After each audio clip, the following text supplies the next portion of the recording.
Hey, U92 listeners, this is your host, Kylie, and my two co hosts are joined with me, Katie and Jonah. And today we're interviewing one of our very own artists, Gonzalo. How are you today? I'm good. How are you I'm guys? great. Good. Gonzalo, so tell us about yourself. Where did you grow up? Where are you from? So I was born in DC off of Irving Street, raised in Springfield, Virginia. Um, Grew up in suburbia. Went to a very big secondary school, Lake Braddock in Burke, Virginia. So predominantly white. So I was surrounded by, a plethora of people and people who come from different backgrounds. And what brought me over here to West Virginia was it was financially not that much of a burden to come here. And honestly, everything that's happened since and my decision, it was just an affirmation that I followed the right signs. Um, yeah. Do you think that anything about your upbringing had anything to do with the influence on your new album, Orange Purple Blues, that's coming out soon? Absolutely.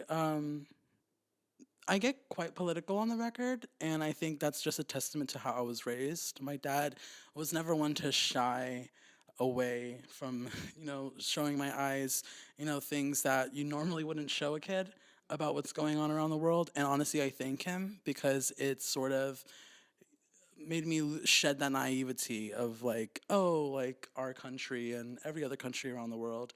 Um, and sort of being a low income student in a school where most of the kids were kind of high income really gave me a certain perspective, and a lot of my observations that I had growing up definitely was channeled through my music here. Yeah, that's sweet. I think also being unapologetically you probably influenced a lot of your album because I feel like you're so outgoing and inspiring to a lot of other artists. And I think that your whole entire album that's coming out is going to probably relate to a lot of kids that are growing up in similar situations to you. And I think that that's really beautiful in itself.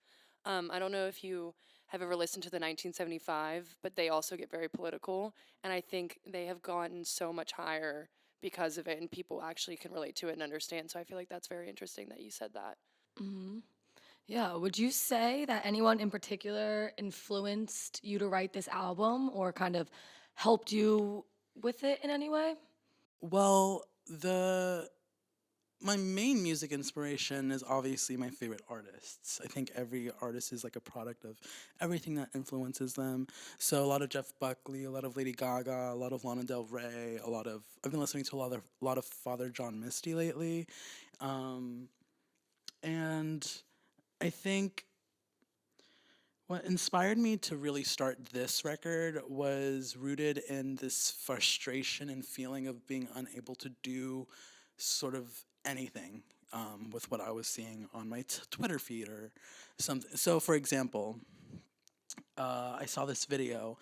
This is kind of deep, but I saw a 16-minute video from this facility at the southern border, and it was this Guatemalan boy, 16 years old, and it was just like a 16-minute video of him sitting in a cage. He falls over, gets no medical attention, and he dies.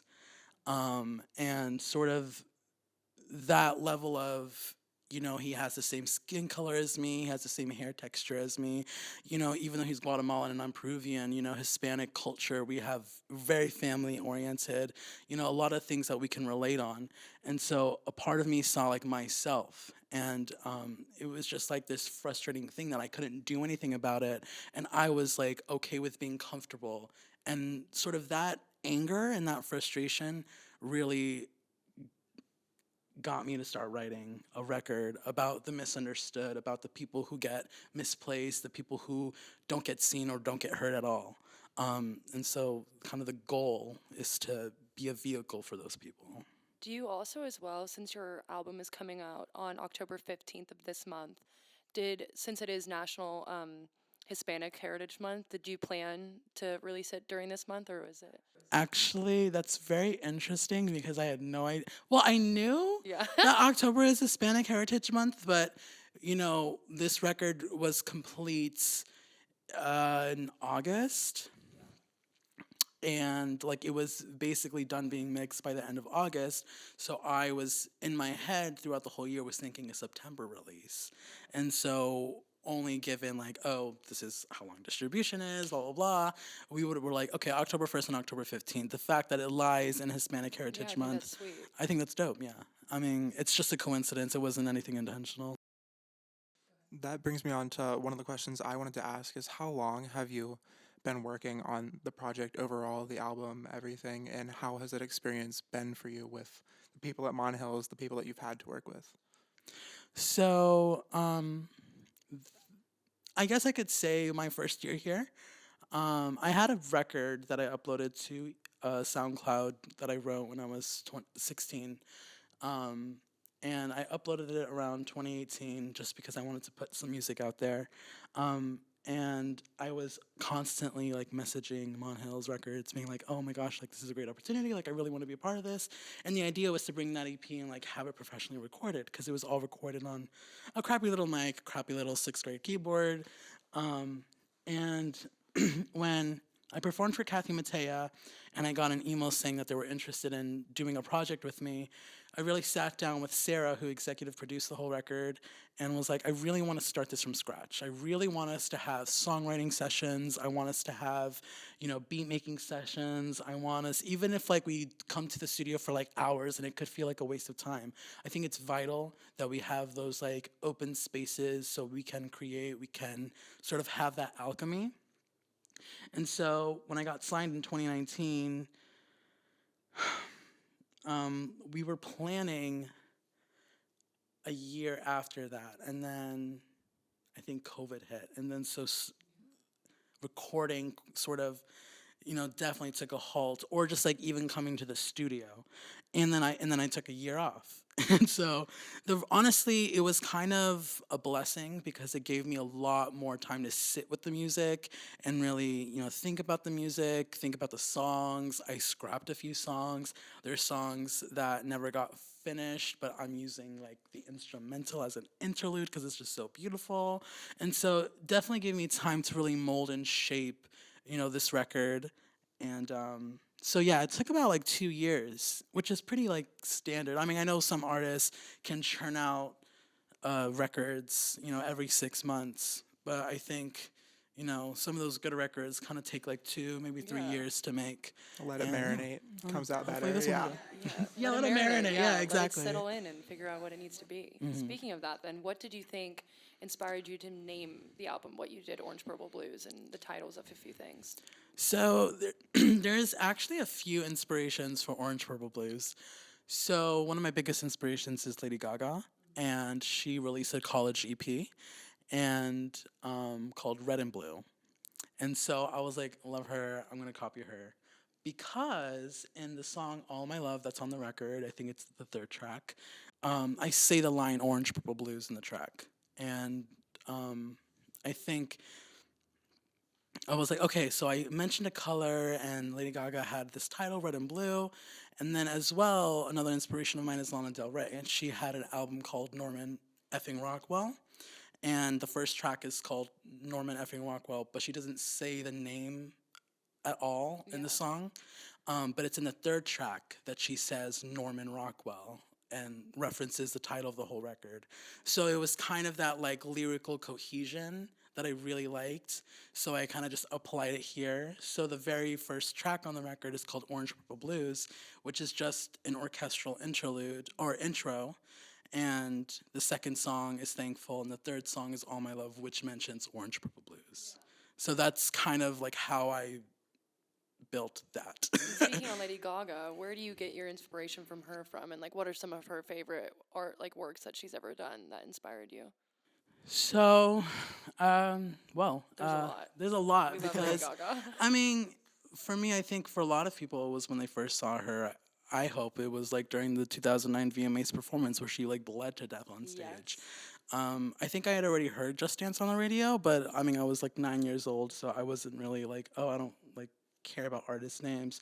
But it wasn't until I was watching the VMAs on my like on our big box TV in my mom's room that I saw this like tan girl twitching on stage, and I was like, who the hell is this? And at that time, I wasn't singing, I was only playing piano. So I was obsessed with piano and obsessed with anything piano. and she proceeds to like walk to the piano, slams her leg on the bottom keys, and then slays this like classical like just bridge, She's and then really good at stands piano. up and then just starts bleeding to death, serving vocals and theater, and then like hangs. And her whole methodology behind it was trying to show everyone what fame did to Marilyn Monroe, what it did to like people like Anna Nicole Smith or Amy Winehouse. And so for me, I was like, just the level of intellectualism and creativity and just the performance art of itself was so infatuating for me. So that's really where the seed started. And then Bad Romance came out. And then ever since then, I mean, I think I chose a really good artist to follow because she's not only surprised people in her Sound of Music performance singing a classical song in the key of Julie Andrews, but she also did a record with Tony Bennett. This Friday, she's dropping another record with Tony Bennett, which is interesting. Um, and, you know, I think she definitely has been an inspiration for me to really go for it. And one of the first things that she says is, if you hear any idea, you hear any creative idea, you hear a melody line, a harmony line, you hear a bass line, you hear drums, you hear a beat, you hear anything, stop what you're doing and go and record it. Go make it and save it because you can use it. And it's this level of valuing your creativity that is gold for I me. think Lady Gaga is very slept on in the industry itself. I think she had such a big rise when she first started with everything, and nobody was doing what she was doing. So I feel like for you to take inspiration from her, out of all the other like fame, like there's Ariana Grande, there's like Katy Perry that was very popular back then, and obviously she's not doing a lot of major things now. I think Lady Gaga is just such a cool influence to have, because a lot of artists wouldn't say that, and I think that you do get a lot of inspiration from her, and I think it's beautiful because she is one of the coolest people that I have ever. I mean, her in A Star Is Born was nuts for me. I mean, I was crying every day. That was really good. Absolutely. So, by your physical appearance, it looks like fashion might mean something to you. Yeah. What exactly does fashion mean to you? What is your inspiration? And Well, I'm very inspired, obviously, a little bit by Gaga, a little bit by Elton John, Freddie Mercury, David Bowie, just sort of that avant-garde, Grace Jones, sort of that avant-garde high fashion, presentation. Obviously, I'm a college student. I'm broke, so I can't afford to get like a nice custom Mugler piece or anything like that, or something archived. Like I know I hear stories of like artists when they were really young, like saving up money, and I'm like, I need to pay rent. So like all the only thing that I can do is just apply what I can and my style and my inspirations from the thrift store onto my Yes, body. I agree. you're killing it. You're definitely making a statement. I like Yeah, and this glitter on my forehead really just started because it's a little insecurity thing. I sweat a lot when I'm performing or when I'm nervous, especially when I'm on stage. And so I just put glitter on my forehead to make the sweat look pretty. It's like perfect. a little euphoria. Yeah, moment. I absolutely love Euphoria. it. Yeah, so that's definitely why there's always glitter on my forehead. It's to kind Perfect of be a reason. shield for my little third eye. Let's say that. Oh yes, Brand new third eye. absolutely.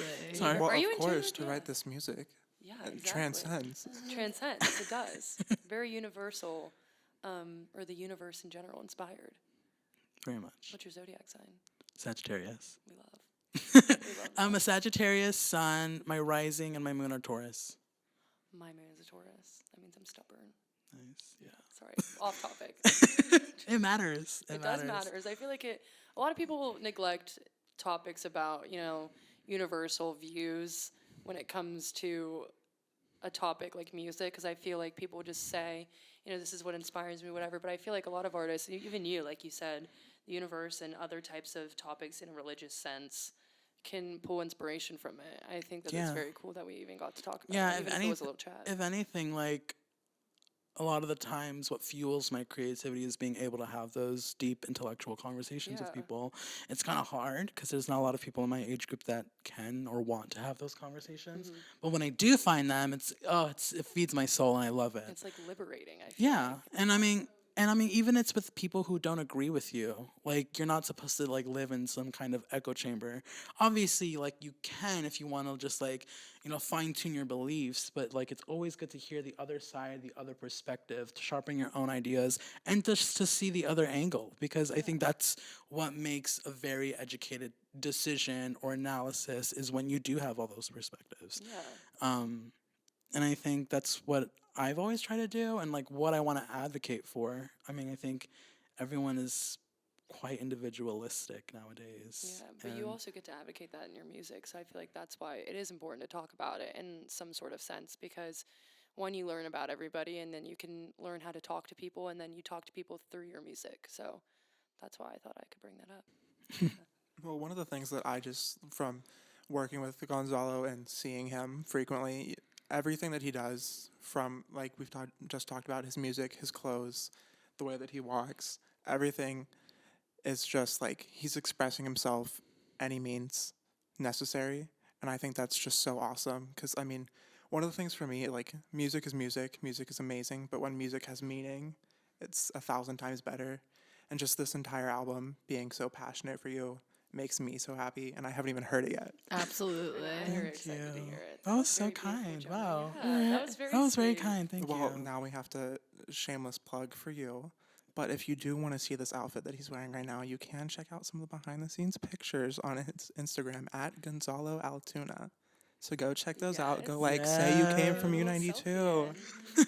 Yeah, comment down below and say U92 brought me here because not only does it plug everybody here, but it plugs Gonzalo and gives him as much views as he can.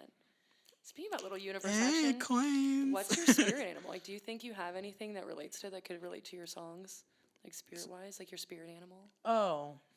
that declares your personality? I don't know if this is a spirit animal. It's just an animal that I really love. Koalas. We love Koalas are so koalas. cute.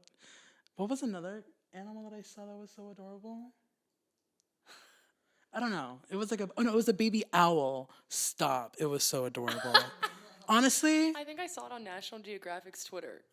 honestly, did. was it like in the middle of the parking lot? Yes, it was. Yes, and he walked up to Very it. So adorable. Honestly, I would say an owl because they're very wise. I'm not saying I'm a wise person. I think you are. I try to be in tune and grounded and know where I come from.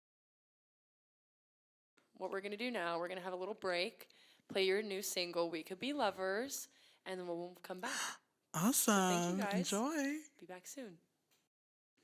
Hey guys, this is Gonzalo. You're listening to my new single, We Could Be Lovers, on U92 Radio.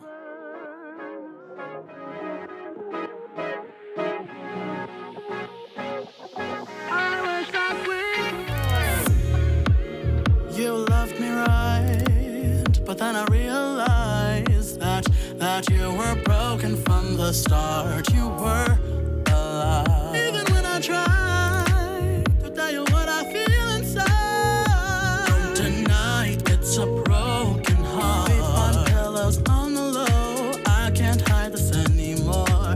Questioned all the weight on me into this lonely drunken dream. Is this how things were meant to be? I wish that we could be lovers.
welcome back, everybody. That was We Could Be Lovers by our very own guest today, Gonzalo.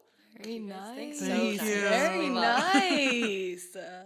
So tell us about your song title, We Could Be Lovers. Is that any specific story you want to talk about, or? So the song essentially is really just about toxic love and sort of knowing that you and this person have like a history. You see them at the club, you want to dance with them, you want to get with them, but you know that it's not going to turn out well. So like the whole sentiment is just loving each other from afar. There's a lot of specific things that I think about. I try to keep it vague though, to keep it more, universal and people to interpret what they want to interpret. But yeah, it all started really when I was making just a beat on this service called Amplify. And there's not really that much creative freedom. Like you can only use what they give you in their little stock, whatever they have. And I basically just started singing, I wish that we could be lovers. I wish that we could be lovers. And I just kept singing that over and over and over again. At this point, I was already signed by the record and we were just in the songwriting process.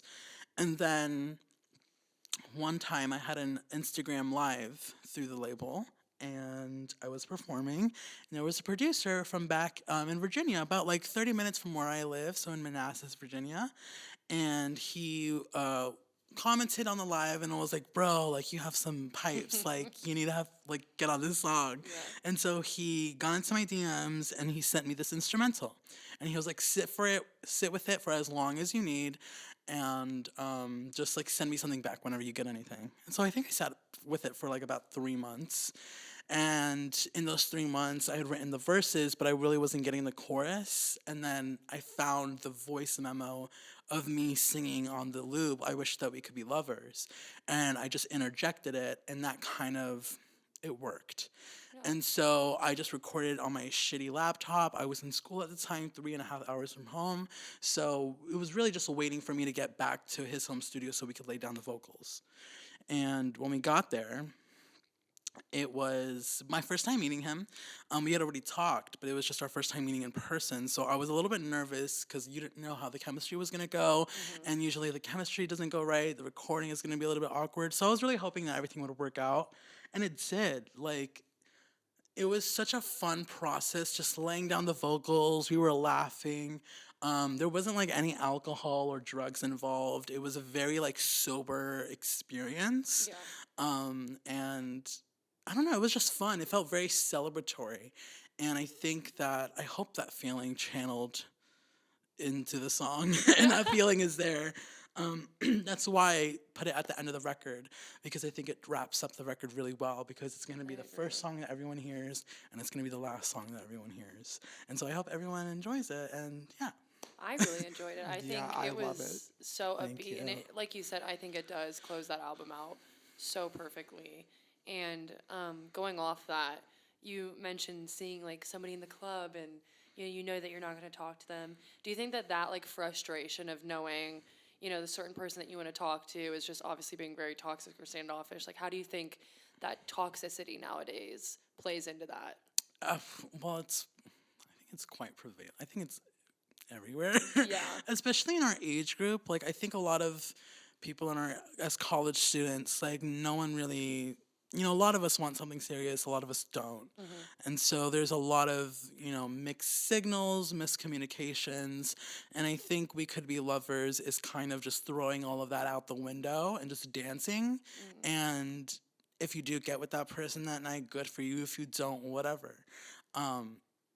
It's kind of just like a proclamation that for me, I'm a person who has a lot of love to give. Yeah. And that sentiment carries throughout the whole record. And so with this song, I have a lot of love to give. So that's why I'm constantly saying, I wish that we could be lovers, because I really do. There's a lot of people who I like wish that I could have connected to in the past. There's a lot of people I wish I could connect to now that I am connecting with. It doesn't even have to be a sexual way. It can be a friendly way. It's just loving each other, sort of being connected with our brothers and sisters. I think that's also another kind of overarching theme behind the song. Yeah, absolutely. So, why did you want to release "We Could Be Lovers" like so much far ahead of "Orange and Purple Blues"? What makes it better? Like, why did I choose this track out of all the other tracks? Yeah, sure. Because it was the first song that was done, Okay. complete, and it was. I naturally made the track list in my head, and it was the original track list that I submitted. And it was just a rough track list, but they thought all the songs flowed very well. And so it stuck.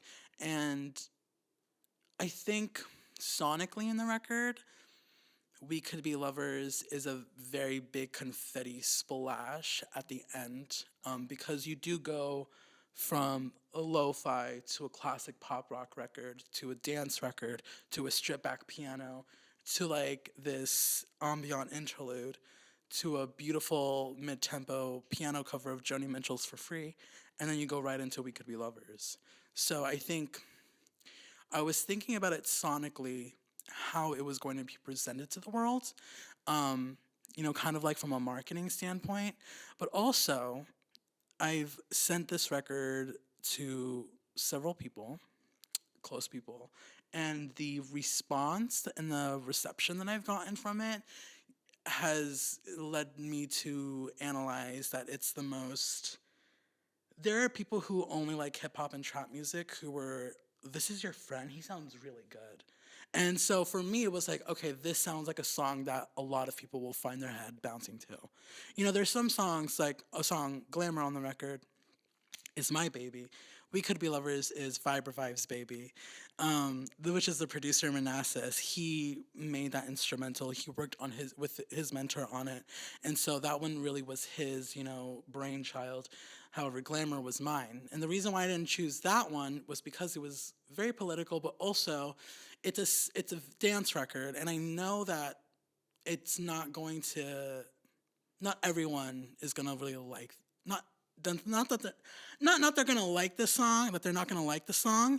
But for some people, I already know that I know it's not gonna be their taste. But I know We Could Be Lovers is something that they're gonna be more interested in because it kind of has a mix of dance, pop, some R&B, and it just is very groovy. And I think a lot of people are gonna have a good reception to that one. So that's kind of really why I chose it. It was also a lot of fun, and I think that's just a great way to introduce the record is with a good energy, celebratory and joyfulness. Yeah, would you say that it's like a good preview for the album, or would you?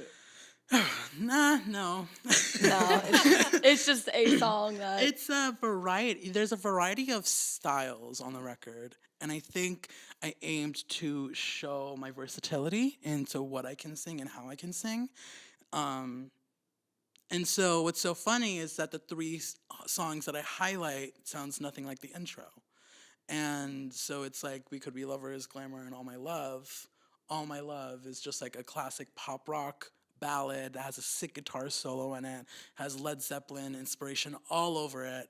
And it's just it sounds nothing like the song right after it, which is Glamour. But it still all cohesively sounds together. It still sounds like one project. So, I mean, yes and no. Yes, because it's the part of the record, but no, because other songs have so much things to offer other than what We Could Be Lovers offers. I think We Could Be Lovers is like the perfect song to drop individually at a time because it's one of those songs, like, if you really want to listen to the lyrics, find a meaning, connect with it, you can totally do that. But if you just want it to play in the Bump your head radio, to just it. yeah, Just jam out, have Yeah. fun, you can do that too. I think Yeah. it's perfect. Thank you. Going off of what you said, that even though it is a very cohesive piece that you have, do you think that over time with your future albums that you're going to have, do you think that you're going to probably change up the style of all of it and do one like completely straight like ballad versed album, or are you going to do it based on like a rock inspiration? Yeah, or I are you mean, gonna- what are you gonna do? I really don't know. Like, Yeah. for me, I'm very much like go with the waves of life. Like go with the flow, let things happen, let yourself be molded. Sort of live like an amoeba almost because I try not to put myself in a box and I definitely didn't with this record and I'm really happy I didn't. And I'm really happy that from the beginning I kind of stuck to my guns about what I wanted it to sound like and for me, it's whatever record I make in the future, whatever it sounds like, I just know, and I hope the listener knows, that it's coming from a very authentic place.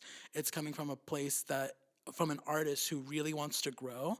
And I think, you know, Orange Purple Blues is just a really good start for me. It's a Yeah. very good foundation, a very good seed that I feel like will one day grow into this beautiful Chinese bamboo tree.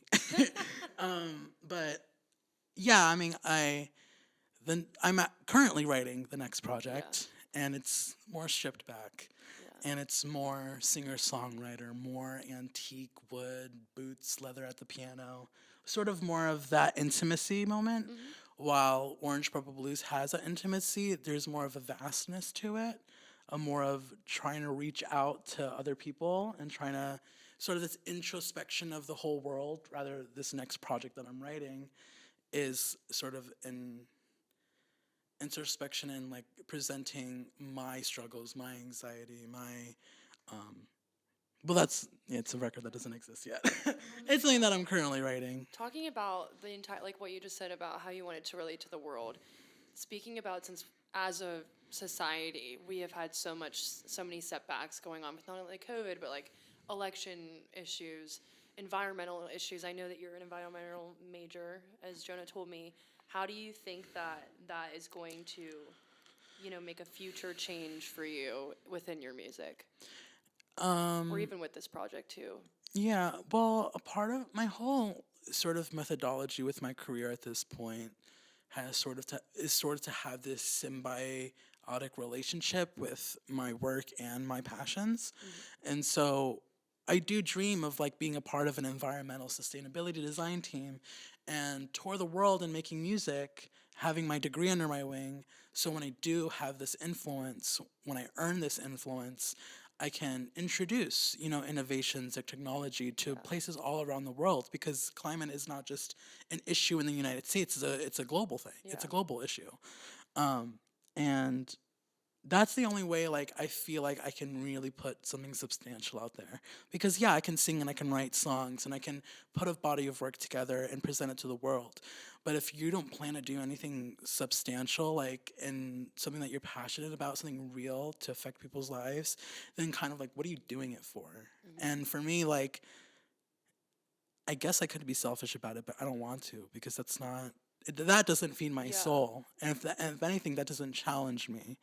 And so that's sort of my goal, is to be able to graduate with this degree, but also pursue, my passions and, like I said, tour the world and Yeah. sort of bring green everywhere.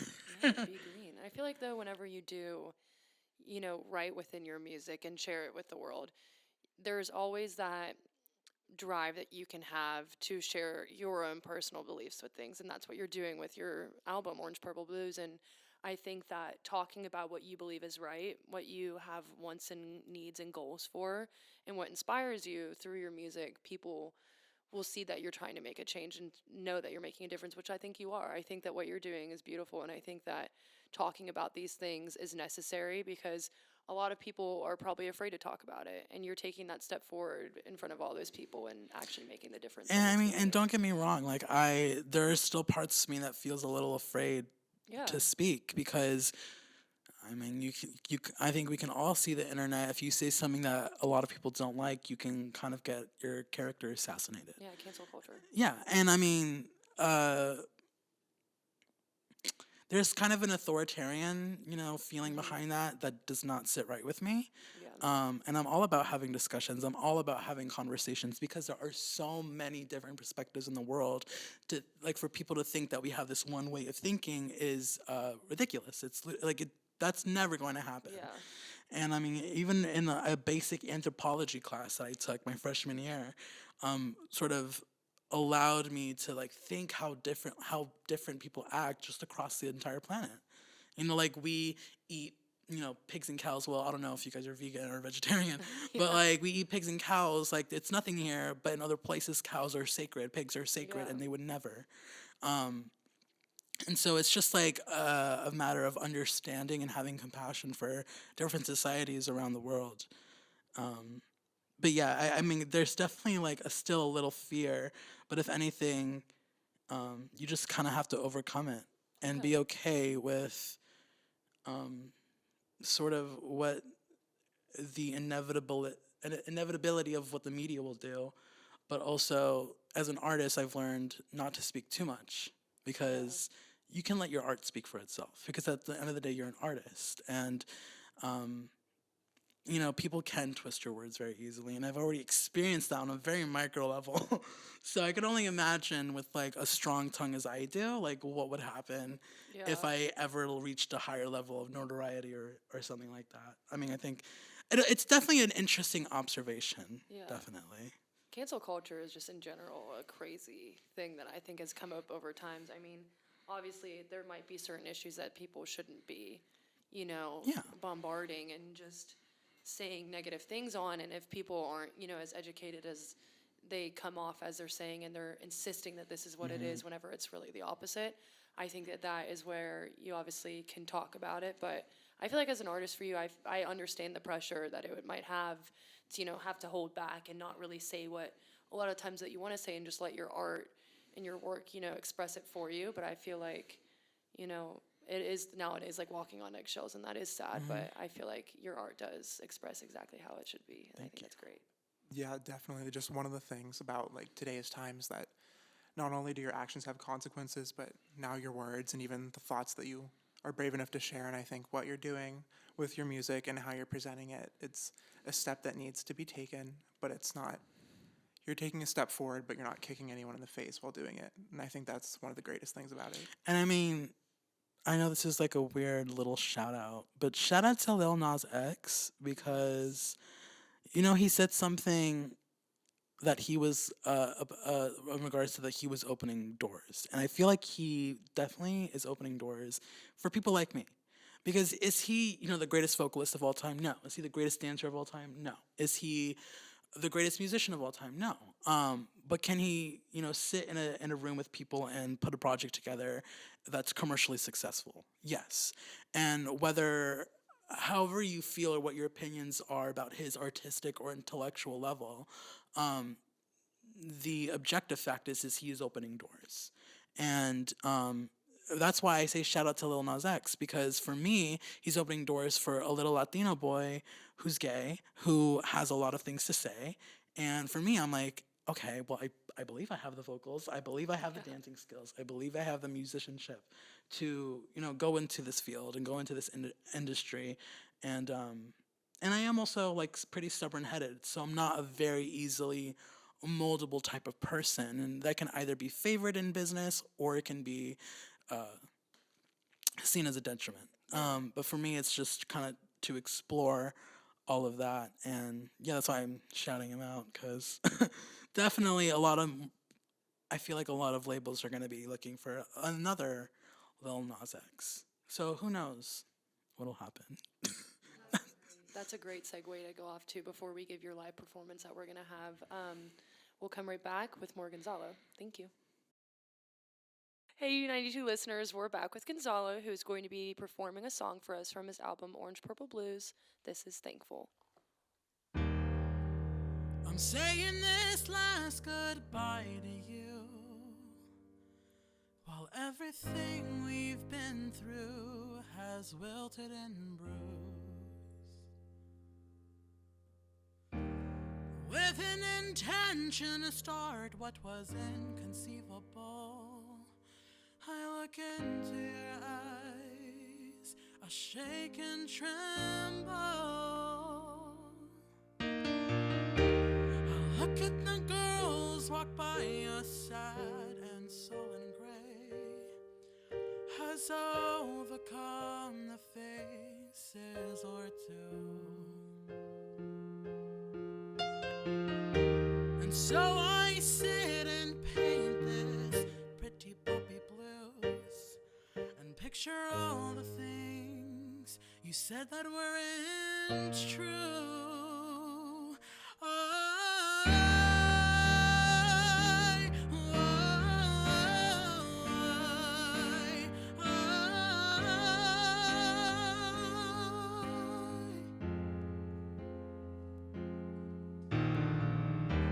Searching the crowd to lock with eyes of an honest touch.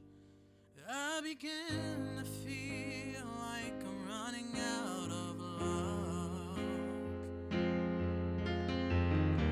And so as the years go by, I walk this path alone. I can feel the rhythm reaching within my soul.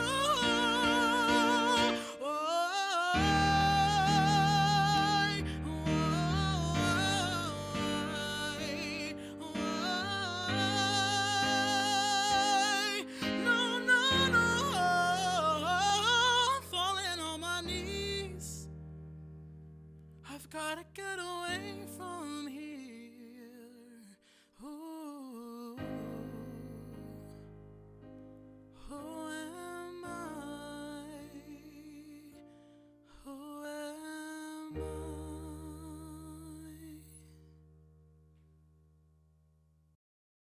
All right, everyone, and that was Thankful by Gonzalo, which is a sneak peek from his album coming out on October 15th, Orange and Purple Blues. He just did that all raw vocal and just jammed on the piano. So, are you used to doing live performances? Is this something you do often? So yeah, a lot of what I do, it just stems from me in my bedroom at the piano. And so I try to just bring that energy. And whenever I'm feeling nervous and I'm performing in front of an audience or a crowd of people, my piano is really my touchstone. It's every time I sit there and I lay my fingers on the keys, all my nerves go away and I know I'm okay because I know this spot, like I know this place, I know where my head goes when I'm at this place, and it's a good place, and I'm just happy to share that with the audience in the room. So that's worked out for me pretty well, and classically training my voice coming here has definitely helped me perform a lot longer, because when you're singing with the right technique, your voice doesn't get as tired as easily.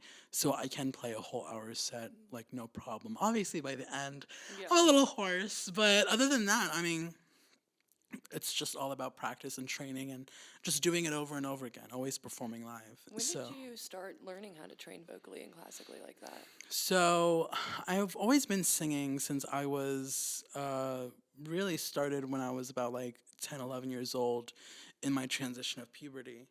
Um, and I was actually playing trumpet during that time.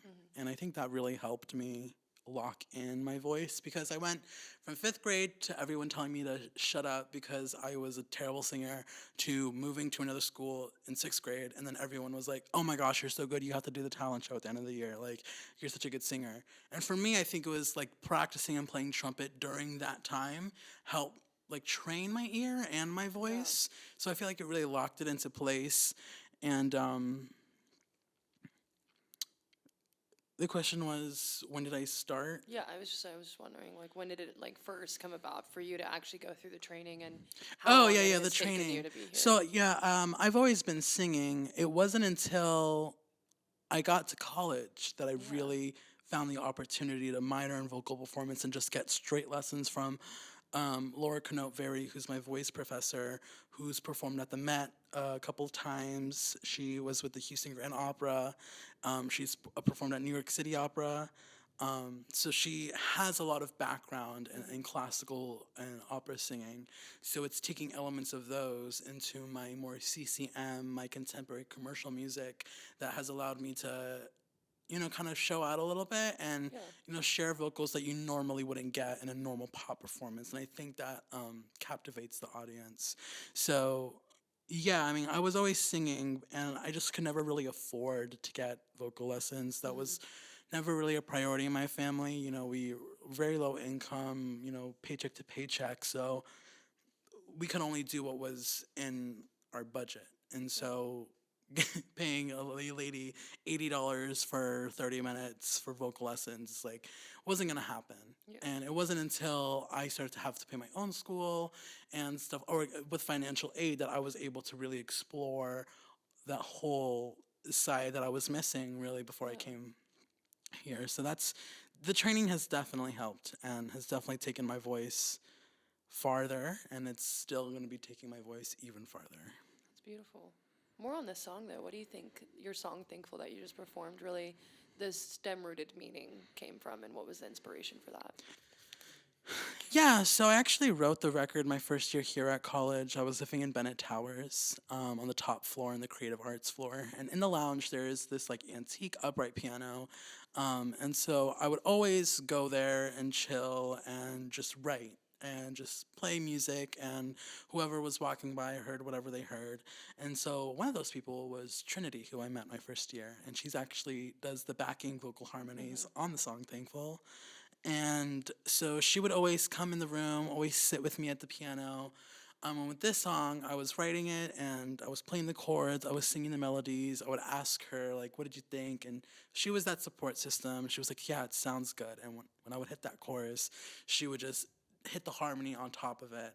And so I was like, okay, so when I record this, you're definitely coming into the studio and laying those vocals down, because yes, because she has just a better voice than I do, because she's very, very classically trained and can sing in ways that I can only dream of. So honestly, it's just so the whole energy was very intimate, very friendship, and the song lyrically is kind of about my anxiety and a sort of like leaving behind this old version of myself that I really wasn't happy with, and being okay in my new skin, and also being thankful for sort of the things to come in the future. And so, and the Gonzalo that I do not know. And so that is kind of the sentiment energy of thankful. Love that. Do you think that as a society, artists in the music industry should talk more so on mental health or less on it? I mean, even in their music itself, or just as an advocacy? Well, I think the conversation on mental health is really determined on where that society is advancement wise. Like, you notice that conversations of mental health are only more prevalent in more developed nations, in more developing countries. I mean, even states like in West Virginia, for example, which is, you can compare it to third world countries around the Yeah. world. Like, you really can. Um, you know, People don't have time to. It's all about work, getting food on the table, and being grateful that you have food on the table. And so, growing up, that was sort of the energy that was kind of imposed on me from my family. Like, just be grateful that you have a roof over your head, you have a bed to sleep in, because there's a kid somewhere that doesn't and is fighting for their life right now. And so it's always carrying that feeling. And I think as a society, as we advance, the mental health conversation is going to be more prevalent. It's complex, it's difficult, it's heavy, but it's a conversation that we definitely need to have. And I mean, I think it's extremely important for artists to talk about that issue, because I think, we sort of see, some of our starlets that are on the big screens, they can be seen as almost superhuman, as if they can Yeah. take anything. And they aren't. I mean, they're just because somebody has $20 million to their name doesn't make them any less of a person.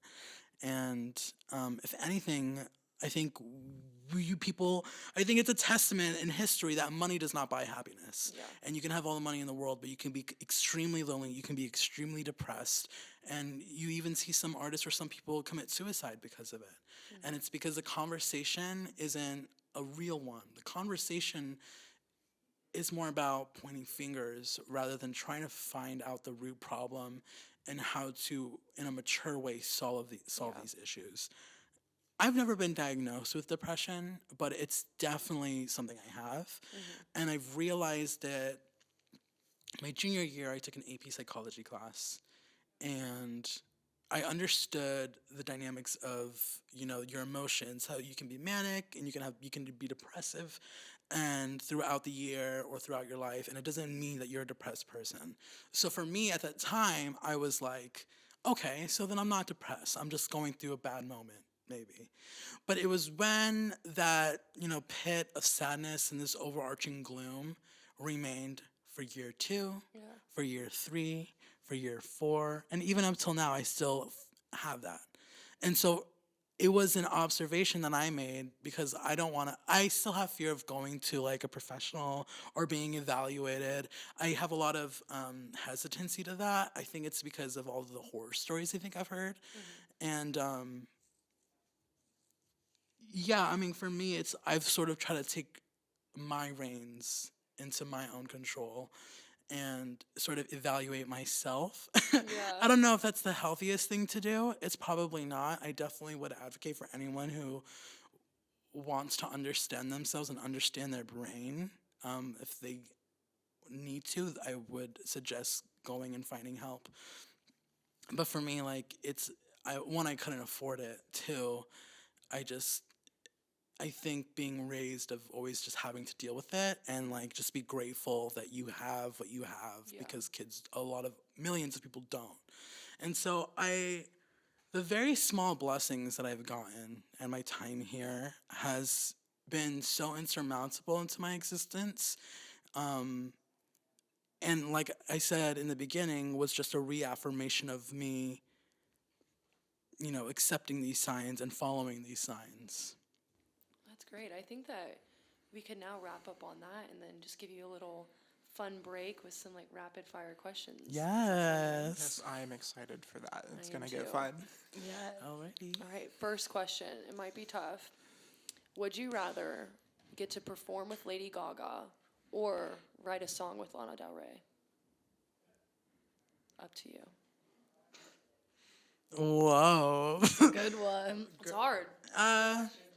Perform with Lady Gaga, because that would mean having to have written something with her. That's true. Right. You can't leave these loopholes. can't. for What am I gonna do? yourself. Perform a Gotta cover figure with it her? out. Like, that's not happening. Like, the only way I'm Well, on that that was- stage is if I'm writing something with her.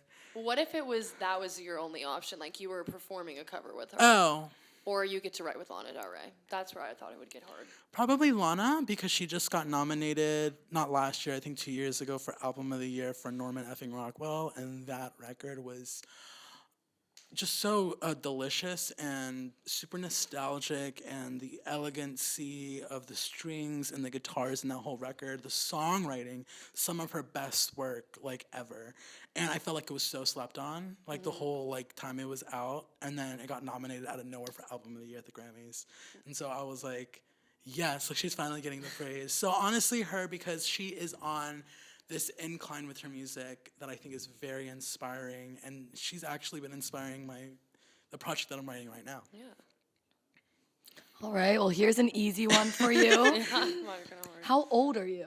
I'm 21. 21. Okay. Even legal to drink. Oh. Yeah, my birthday. My birthday is November 22nd, 1999. A little Sag. Well, I 112299. feel awkward now. I was born in 2003. 2003. Don't say that. Stop. Oh my God. That was You guys were 2000. talking about those 2009 VMAs. I was 6. Oh my God. That's crazy. That's actually nuts. I did not know that. I thought that. Well, I did know that. 'Cause Are I you thought 17? I'm 18. 18? 18. Little youngin. Really young. Oh my I God, don't we know if just got everyone this just heard the crack. ASMR that Gonzalo just gave us with the little neck crack. Sorry. Another question that I have. Would you rather be nominated for a Grammy for an album, or would you rather get to produce an album with your favorite top 3 artists and have that experience with all 3 of them? Probably that one. The second one? Yeah, so? because winning a Grammy would be nice. That'd be cute. That's not why I do this, though. Yeah. Very good answer for that, actually. That's not why. I feel like the experience is better off in being able to do what you wanted to do with the people that you look up to would probably mean more to me personally than just winning an award that it's going to sit on a shelf. And I think over the past like 20 years, the Grammys have kind of tarnished their reputation a little bit and lost a little bit of credibility on, accolades for artistic excellence. Yeah. I think at this point it's more of like a commercial popularity contest. I agree. It's kind of like the VMAs for me right now. And I feel like all so, of it is just kind of like who's doing what. I mean, it is the standard. It's the Academy. So, like, you can't really, boycott the Grammys, because, like, that's kind of, like, a little stain on your career if you have, like, 0 Grammys. But, like, I mean, there's a lot of great artists who have no Grammys. Yeah. Katy. I mean, whether how you feel about Katy Perry. I love Katy Perry. She has one album that has 5 #1 singles, and no other musician has done that except Michael Jackson. So, Get Katie her Grammy. Katie You're hearing it her now. Grammy. Yikes. No, I mean, but like that's the real truth about it, is that maybe when I was younger, maybe when I was like 10, I'd be like, oh my God, a Grammy. But like, I'm a lot older. I think I understand. I'm very much like want to be aware of what goes on behind the scenes. And I would be lying and I would be inauthentic to say like, oh, I would love a Grammy so much because it would just be nice. You Yeah. know what I mean? I do. Yeah. Do you guys have any questions? Yeah, I went, okay. If you could live only in one place for the rest of the year, you had to stay there, you could never leave, where are you going? Anywhere in the world. That's a hard question. Either Prague or Tokyo. I would love to. I'll go to Tokyo. I feel like with I would you. go to Tokyo.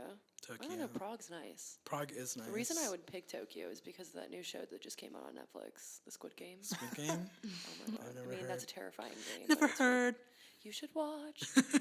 Yeah, Tokyo, because also I heard that they're extremely hospitable over there.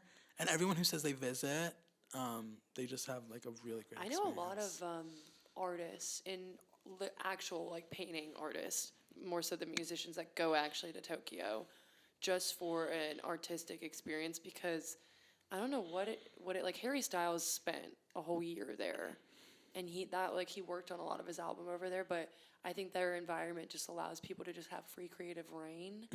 If I'm thinking I'm correct, but like a lot of people say that they've gotten most of their inspiration from Tokyo. Yeah, that's also why I would want to go Yeah. because I heard the creativity over there. I is think it's just insane. not like just- even their technology is a lot more like sort of advanced than what we have here in America. Oh, But I just feel like it's so definitely. sick.